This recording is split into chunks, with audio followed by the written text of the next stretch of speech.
So now from the Russian businessman that have been doing property management in Phuket, we also talked to, he would call himself a surfer, but he has been involving in the surf business in Thailand, especially in Phuket, for about 10 years now.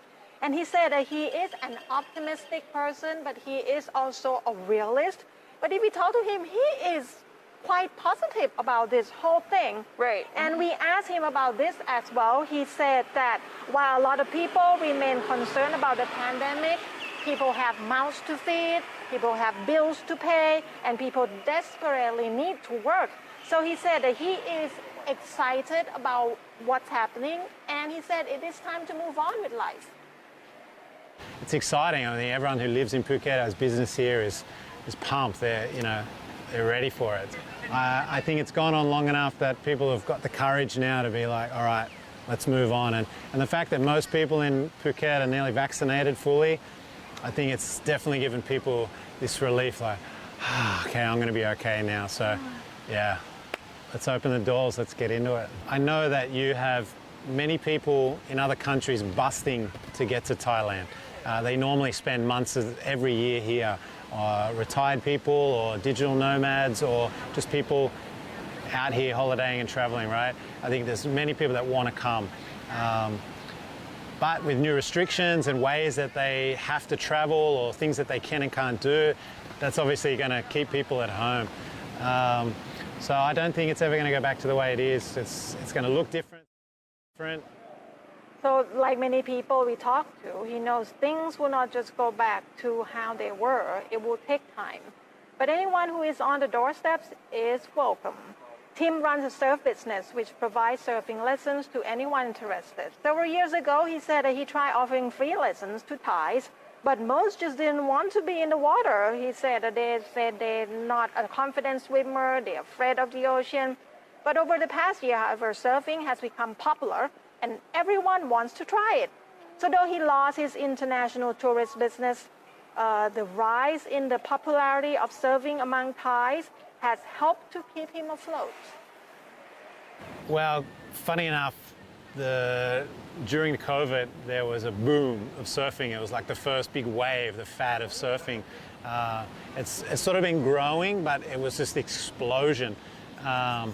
I think what helped was the government supporting domestic travel. So a lot of people from Bangkok were able to come down to Phuket cheaply. We lost a lot of business from international tourists, but we've gained it with domestic Thai tourists. So for us, it's sort of just leveled out and been the same.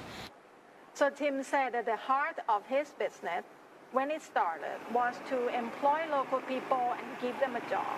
So over the years, Tim and his partner have trained many young people, especially kids who had dropped out of school early. He said that they have had to struggle in life and have issues, so they need some challenges and anything that will test them. Now his Tele surf business has grown into what Tim called a good-sized operation. That's sort of the heart behind how we started, and it's sort of grown into a good-sized business now, and we've been fortunate to grow with the rising trend of surfing in Thailand. So we are definitely not the pioneers of surfing in Thailand, but we've been part of that growth, which has been really cool. So we've been able to have a positive influence on what surfing should be like, and being an authentic surfer. You know, surfing's not about image, and it's not about what's the latest cool brand or equipment. You know, surfing is a lifestyle, and it's this connection with the ocean and nature, and it's just about having fun in the waves. So finally, we asked him what he thinks the government could do to help push business in Phuket to make it happen with the sandbox scheme.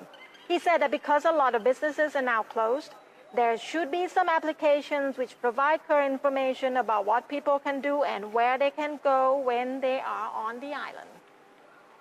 I think probably whether it's an application that all visitors get, they sign up to, which is showcasing what's available in Phuket, because obviously a lot of things are closed, and even though their websites are active, they're not actually functioning. So maybe a current application that people can download that shows like what's open, what's available, what you can do. And obviously for us, we're on the beach, we're outdoors, it's very healthy.